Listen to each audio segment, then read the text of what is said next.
नमस्कार, मी डॉक्टर मच्छिंद्र बांगर महाराष्ट्रातील हवामान परिस्थिती संदर्भात थोडक्यात अंदाज व्यक्त करणार आहे. आपण बघतो बंगालच्या उपसागरामध्ये नव्याने बाष्प हे प्रशांत महासागराकडून येऊ लागलं आहे आणि त्यामुळे या ठिकाणी भविष्यामध्ये एखादं कमी दाबाचं क्षेत्र विकसित होऊ शकतं तीव्र स्वरूपाचं. आणि उत्तर भारतात WDचं सत्र अजूनही चालू आहे. यदा कदाचित कमी दाब आणि WD हे फेब्रुवारीमध्ये तीव्र झाले तर पावसाळी वातावरण तयार होऊ शकतं. जोपर्यंत ते तीव्र होत नाहीत व यामध्ये ट्रफलाईन तयार होत नाही तोपर्यंत पावसाची शक्यता नाही. सध्या महाराष्ट्रामधील ढगाळ परिस्थिती संपली आहे, त्यामुळे थोडं थंडीचा प्रभाव वाढू शकतो. परंतु यापुढची थंडी ही हळूहळू सौम्य होत जाणार आहे. बंगालच्या उपसागरामध्ये आपण बघतो की सध्या एक कमी दाबाची निर्मिती होण्याची शक्यता आहे. उत्तर भारतात देखील बर्फवृष्टी होते. जम्मू काश्मीर, लेह लडाख, उत्तराखंड, जवळपास पंजाब हरियाणापर्यंत या पावसाचा प्रभाव आहे. उत्तर राजस्थानपर्यंत हे पावसाळी प्रभाव आहे. आज 18 तारखेच्या अंदाजानुसार श्रीलंकेच्या दरम्यान एक कमी दाब तीव्र होतोय. उत्तर भारतात बर्फवृष्टी होते. म्हणजे पावसाचं वातावरण देशाच्या दोन्ही टोकांना आहे. हे वातावरण उद्या केरळ, तामिळनाडूमध्ये अधिक प्रभावी असण्याची शक्यता आहे. त्याचबरोबर उत्तर भारतातील बर्फवृष्टी देखील तीव्र होणार आहे.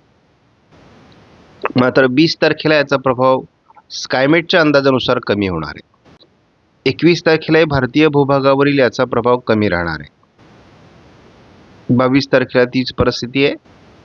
मात्र 24-25 तारखेला भारतात फारसं पावसाळी वातावरण कोणत्याही राज्यात असणार नाही.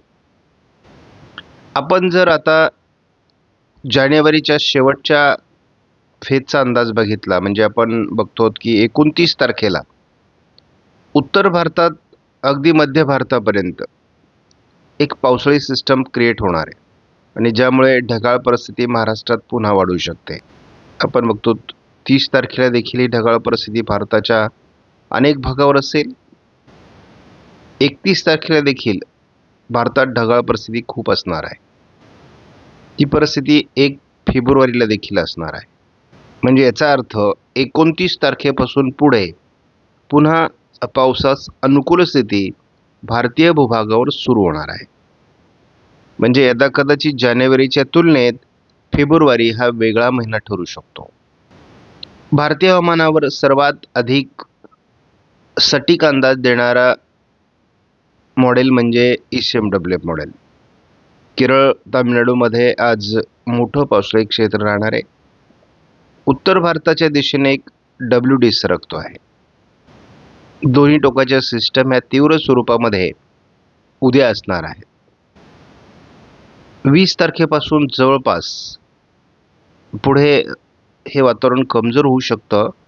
परंतु 20 तारखेला ECMWF मॉडेलने केरळ, तामिळनाडूमध्ये आणि उत्तर भारतातही पावसाळी परिस्थिती कायम दाखवली आहे. 21 तारखेला मात्र याचा प्रभाव कमी होतोय. 22 तारखेला विशेष प्रभाव नाही. 23 तारखेला मात्र उत्तर भारतात एक WD सक्रिय होण्याची अपेक्षा आहे. 24 तारखेला मात्र तो प्रभावहीन होईल.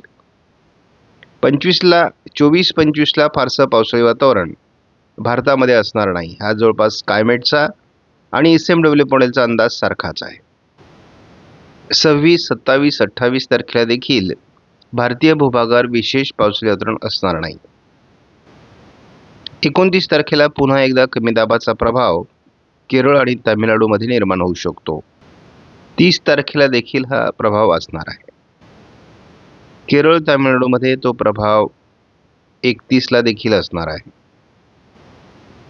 साधारण पूर्व भारतामध्ये आणि दक्षिण भारतामध्ये एकाच वेळेस पावसाचं प्रमाण हे 30-31 असं वाढताना दिसतंय आणि ही विशेष म्हणजे स्थानिक निर्मिती आहे. म्हणजे बंगालच्या उपसागरातील वातावरणामुळे हे पावसाळी क्षेत्र तयार होत असल्यामुळे यदा कदाचित फेब्रुवारीसाठी वातावरण बदलू शकतं. JFS मॉडेलने या ठिकाणी महाराष्ट्रामध्ये पावसास अनुकूल स्थिती ही 1 फेब्रुवारीला दाखवलेली आहे. आपण जर बघितलं तर ही पावसाळी परिस्थिती 2 तारखेलाही असणार आहे. म्हणजे साधारण महाराष्ट्राच्या आजूबाजूने GFS मॉडेलने पावसाळी क्षेत्र हे 1 आणि 2 फेब्रुवारीला दाखवलं आहे. सध्या भारतीय भूभागावर 1014 हेक्टोपास्कलचा हवेचा दाब आहे. आज महाराष्ट्रात खास करून गोंदिया जिल्ह्यामध्ये 13° किमान तापमान आहे, तर रत्नागिरीला 26° कमाल तापमान आहे.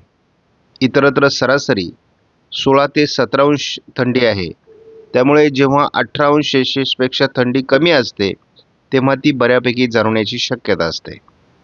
शिवाय ढगाळ परिस्थिती कमी झाल्यामुळे थंडीचं हलकं प्रमाण वाढलं आहे. उद्या गोंदियामध्ये 11° थंडी असणार आहे. सरासरी महाराष्ट्रात 16° थंडी असणार आहे. त्यामुळे उद्या देखील आपल्याला थंडी जाणवण्याची शक्यता आहे.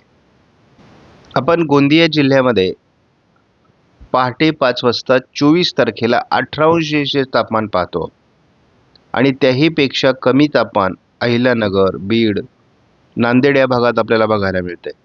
याचा अर्थ वातावरणात थोडा बदल काहीतरी असणार आहे. साधारण 16° पासून तर 18° दरम्यान या शेवटच्या आठवड्यामध्ये थंडी असणार आहे आणि त्यामुळे साधारणपणे ह्या थंडीचा उतरता काळ आहे.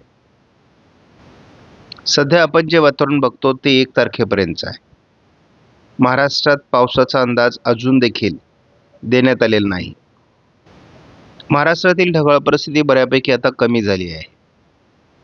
त्यामुळे हलकंसं थंडीचं प्रमाण जरी वाढत असलं तरी आता थंडीची लाट किंवा खूप थंडी आपल्याला महाराष्ट्रामध्ये यापुढे जाणवणार नाही. साधारण थंडीची रेंज ही 16° पासून 18° दरम्यान राहील आणि हळूहळू ही कमी होत जाईल.